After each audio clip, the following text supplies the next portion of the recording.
8 नवंबर रात 8 बजे प्रधानमंत्री मोदी ने बड़ा फैसला लेते हुए 500 और 1000 के नोटों को गैर कानूनी करार दिया था। फैसले से जनता सख्ते में आ गई। नोटबंदी का मकसद काले धन को खत्म करना बताया गया। ऐसे में जनता ने नोटबंदी से होने वाली सभी परेशानियों को चुपचाप बर्दाश्त करना शुरू किया। लेकिन फरमानों का दौर खत्म नहीं हुआ है। नोटबंदी से जुड़े लगातार छोटे बड़े फैसले लिए जा रहे हैं। यह सिलसिला अब तक जारी है। करेंसी जैसे अहम मसले पर इतने फरमान, आरबीआई के इतने नोटिफिकेशन, ये साबित करती है कि तमाम दावों के बावजूद मोदी सरकार के पास नोटबंदी पर कोई रोड मैप नहीं है। आइए एक नजर डालते हैं नोटबंदी से जुड़े फैसलों की फहरिस्त पर।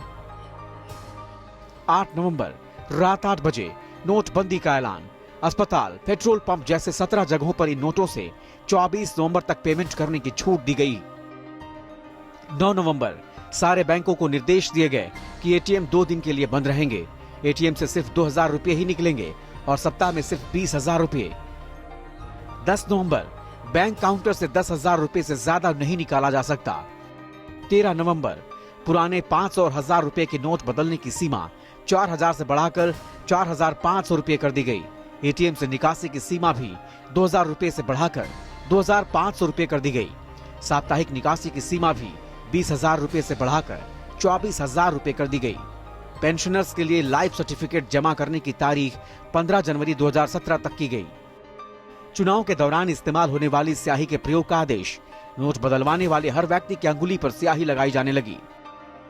17 नवंबर एक दिन में नोट बदलवाने की सीमा 4000 रुपए से 2000 कर दी गई। शादी के लिए 2.5 लाख रुपए तक निकाले जा सकते हैं। 20 नवंबर सिर्फ खाता धारक के बैंक एटीएम से निकासी सीमा ही 2500 रहेगी। किसी दूसरे बैंक के एटीएम से निकासी सीमा 2500 से घटाकर 2000 रुपए की गई। 21 नवंबर शादी पर निकासी पर लगाई गई 9 शर्तें। 22 नवंबर शादी के लिए निकासी की शर्तों में फिर किए गए बदलाव। अब शादी के लिए 10,000 या उससे अधिक किए गए पेमेंट या तो चेक से करना होगा या फिर जिसको पेमेंट किया गया उसका पूरा ब्यौरा हलफनामे के साथ लेना होगा। 23 नवंबर स्मॉल सेविंग स्कीम में 500 और 1000 रुपए के नोट बंद हो गए।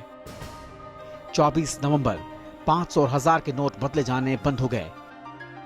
28 नवंबर 29 नवंबर से लोग चाहे अपनी मर्जी के मुताबिक अपने अकाउंट से पैसे निकाल सकते हैं, बशर्ते 29 नवंबर और उससे पहले तक नई करेंसी के रूप में उनके अकाउंट में जमा होने चाहिए। 9 दिसंबर वित्त राज्य मंत्री ने सदन में कहा कि सरकार जल्द ही प्लास्टिक नोट लाने की तैयारी में है। आज की स्थिति यह है कि देश के 95% एटीएम रिकैलिब्रेट किए जा चुके हैं, लेकिन लॉजिस्टिक्स के कारण कैश की समस्या बरकरार है। एटीएम में दिन में सिर्फ एक बार पैसे भरे जा रहे हैं। रिजर्व बैंक ने चेकबुक या विड्रॉल से एक हफ्ते में 24,000 रुपए निकालने की सीमा रखी है। हाल यह है कि करेंसी पर ना तो सरकार के फरमानों का सिलसिला खत्म हुआ है और ना ही जनता की मुश्किलें। Bureau report, APN।